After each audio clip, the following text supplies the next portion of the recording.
Good morning, students. We were talking about the features of democracy.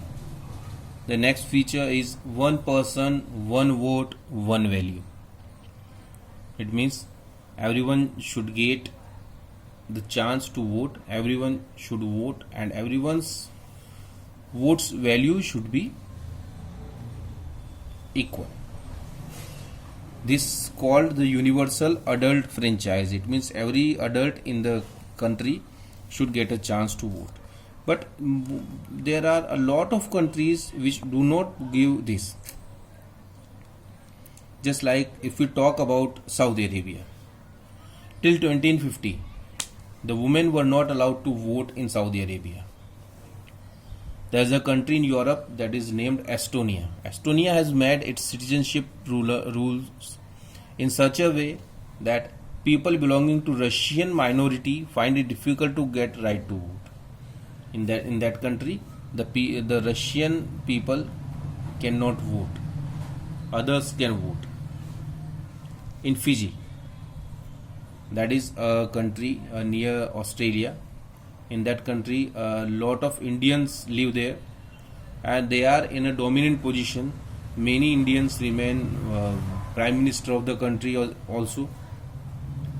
So in year 2000, the government of the Indian native person Mahendra Chaudhary was overthrown by the military, and then they made a system in such a way that vote of an indigenous Fiji has more value than that of an Indian Fijian.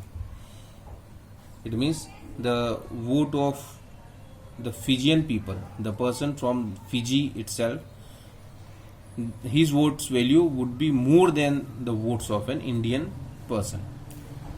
So all these type of exercise cannot be called a democratic exercise. So an election would be free and fair, and the economy would call the democracy would call the democracy if each adult citizen must have one vote and each vote must have one value. About this we will study more in chapter 3. There will be more examples that how the rights of the citizens are taken out by the governments. The rule of law and respect for rights. We'll talk about Zimbabwe.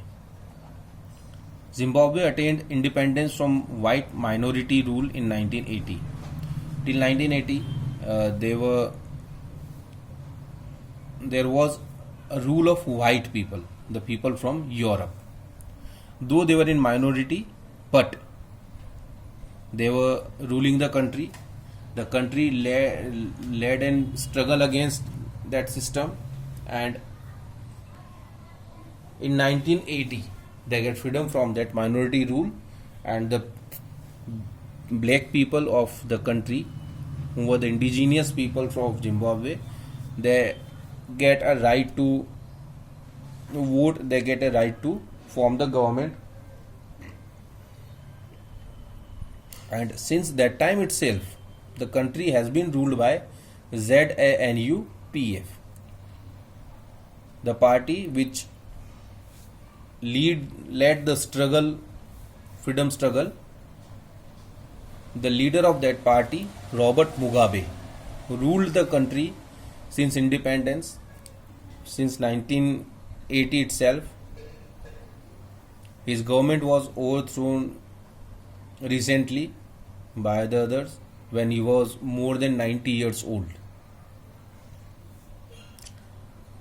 In that long period, the elections were regularly held and always won by ZANU-PF. The President Mugabe was popular but also used unfair practices in elections. What he has done over the years, his government changed the constitution several times to increase the powers of president and make him less accountable. What he has done, he had passed some laws in the way that he can take any decision, and no one can ask him why he has done so. whosoever opposes the Robert Mugabe, the workers of those parties were harassed, and the meetings of these parties were disturbed. The public protests, demonstration against the government were declared illegal. He made a law that no one can criticize the president.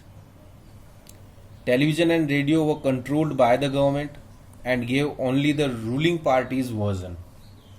There were independent newspapers, but the government harassed those journalists who went against it. The government ignored some court judgments that went against it and pressurized judges.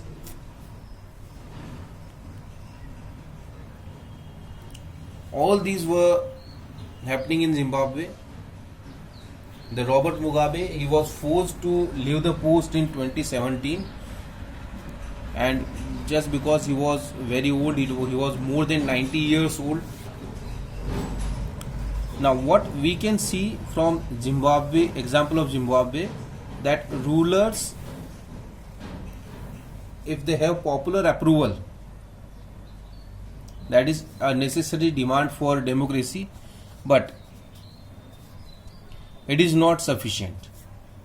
Having popular approval, it means you have won the elections, but that is not sufficient. You should have the rule of law in the country, and you should respect for the rights of others itself. You should respect the opposition parties. You should give them chance to run their activities. You should give chance to criticize yourself, the policies taken by you. You should give chance to citizen. They should be free to think. They should have their opinion. They should be able to express themselves in public. If any political activity is going on in the country, that should be allowed, and they should give a complete chance to run all the activities. If all these are there, then only the government can be called a democratic government. Otherwise, it will not be called a democratic government. So, a democratic government should guarantee respect to minority, the rights to everyone, and every major decision should be taken through a consultancy of a series of consultants, and every office bearer, maybe the president, the prime minister or the minister, everyone should be responsible and everyone should be accountable for the decisions taken by them.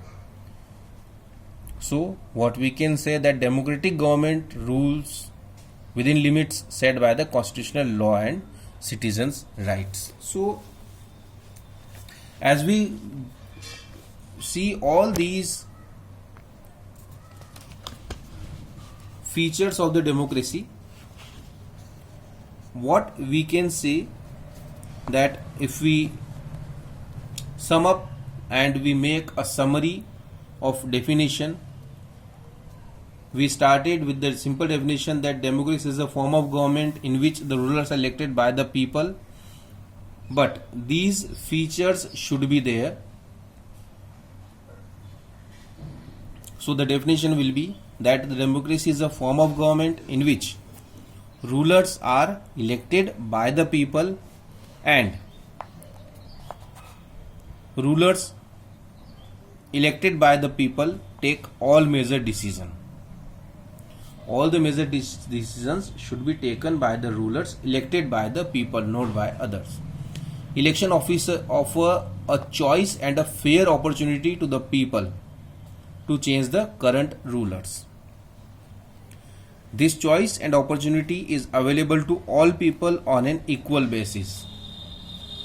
The exercise of this choice leads to a government limited by basic rules of the constitution and citizens' rights. So this is a definition for democracy which includes all aspects of democracy. So this is the study of what is democracy. Now you can explain the democracy in a right manner, and you can exercise the democracy in a right manner. Now next time when we meet, we'll study the next big question that we were having, that is why democracy, why not any other form of government, why we go with the democracy. So we'll study that in the next video. Thank you.